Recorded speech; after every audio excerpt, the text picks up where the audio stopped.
Alright, I am back here on this rainy Saturday working on my racing lawnmower project. Behind me are a few concrete mixers. I believe last week I was about ready to start the engine, which I am going to do right now. And last week I was talking about using the MST206 as my transaxle in the back to mount the wheels and stuff. And then I was talking about how normally racing mowers are set up with like a Peerless 700 mounted midway, because they have a chain sprocket on the side, and then you use a live go-kart rear end as your rear end, and you can mount a brake with a good caliper. You can get any size sprocket you want for any gearing that you want. But I was saying that I didn't have one at the time. Well, I recently went out and picked up quite a few lawnmower projects and a bunch of parts, and one of the parts that I happened to sneak out of that guy was a Peerless 700. So as you can see, it has the sprocket on the side. This is the pulley that gets driven by the engine. This side, if it were in a tractor, would normally have a brake caliper mount on it, but I have a Peerless 700 now, so now I also have a spare MST206 that I could probably use on a different project at some point. But anyways, what you do is you take this transaxle, you would mount it so it's like this in the so it's like mounted like that in the tractor, and you would have the engine spinning that would then drive this pulley, and then this sprocket over here then gets turned by the transaxle to then turn a go-kart rear end. So I will have a proper racing go-kart setup. But anyways, I am in fact going to see if this puppy will run. It should go. Okay, I have a temporarily permanent fuel setup.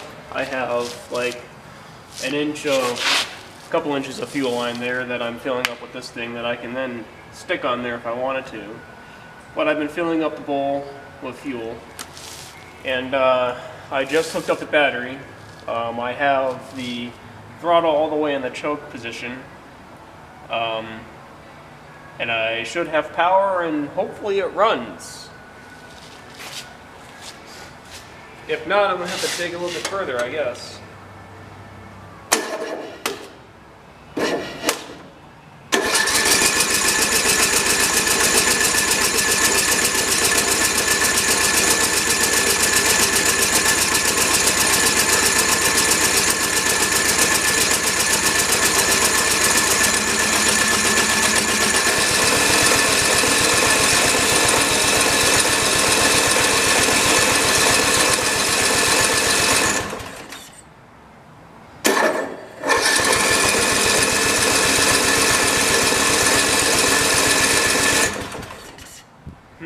Alright. More investigation is needed. For some reason it won't pop. So either it's not getting fuel, or I lost my spark. So, it'll cough and sputter if I give it a load right down its throat. But I think the fuel is getting blocked in here somehow, either because the solenoid is plugged up and blocking the fuel passageway, or I need to take this carburetor back apart and see what's going on. But if I give it a load right down its throat, it will cough and sputter to life.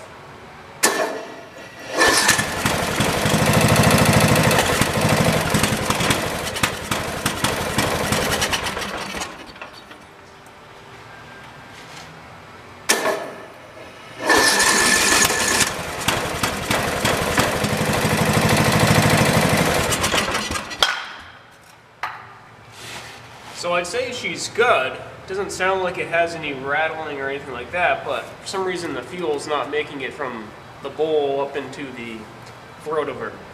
So I'm going to have to take that carburetor back apart and see what the deal is. It's possible that that solenoid is now stuck in the up position blocking my fuel hole. I don't know, I got to take it back apart, I guess.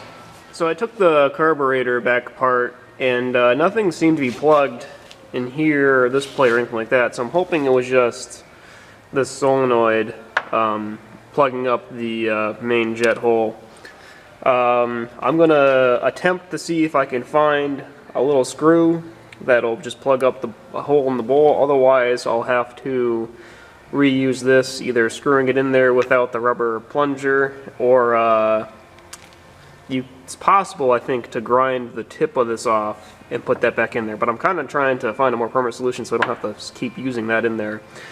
So anyways, like I said, I'm going to see if I can find a screw to screw into the bowl there.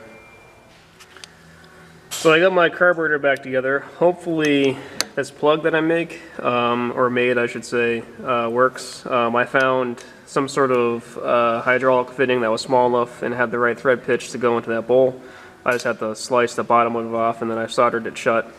Hopefully that works. This plunger didn't do, or is completely stuck, and I think was blocking the fuel throw. Hopefully that was the problem.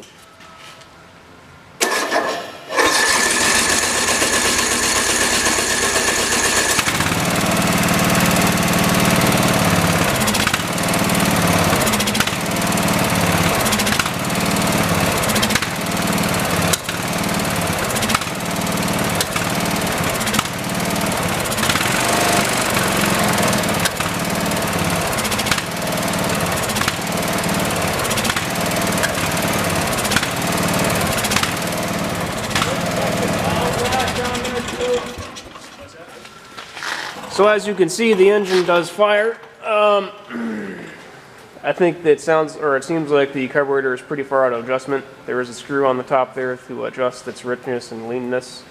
But it does run.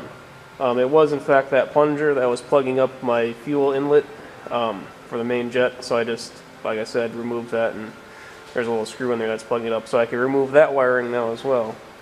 I think my next step now is to, I guess, make a decision what I want to actually do next, because I have to figure out how I want to mount that Peerless 700 transmission, and then I guess get working on actually making it look like a racing mower as opposed to just a half-ass falling apart tractor.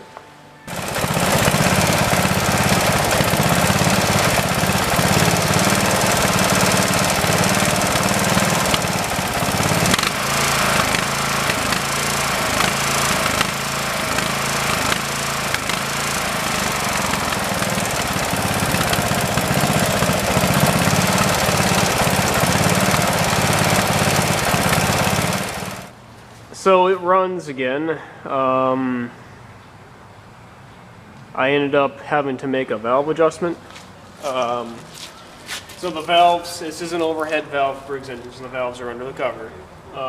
And all you have to do is take a star drive and loosen up the keeper in the middle, and then if you loosen the little screw or tighten the screw, it tightens or loosens the valve adjustment. So I loosened them up, they were really tight. That's because this engine had actually been rebuilt at some point in its life, and the person who rebuilt it didn't end up setting the valves up correctly, but I just loosened them up a hair, and it runs consistently now, but it runs consistently bad.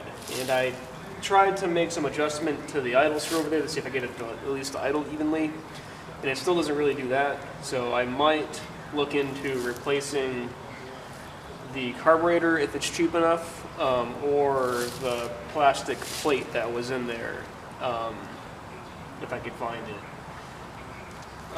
Because it doesn't seem to, it acts kind of like, I mean, it hunts, as you can see with the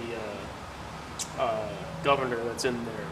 So it hunts like it's not getting enough fuel, and if you take this cover all the way off and either choke it or whatnot, it smooths right out. So it kind of tells me that it's not getting enough fuel for some reason. So if I can replace the entire carburetor, I'll just replace the entire carburetor. They're not usually on these newer carburetors, they're pretty cheap. I did I think it was a 12 horse Briggs carburetor for somebody I know. It was a newer style like this one that has a plastic thing, and then it has a carburetor behind here. I think it was like $20 for the whole carburetor, and I popped it in there. It was acting kind of like what this one does, and it ran fine after that. So I think I might look into that, or at least getting the internals in there. because it was really bad in there when it was really crusted. So that could be my issue. But anyways, it's a runner. I have to take a stock of what I have and then decide what my next move is going to be. Yeah.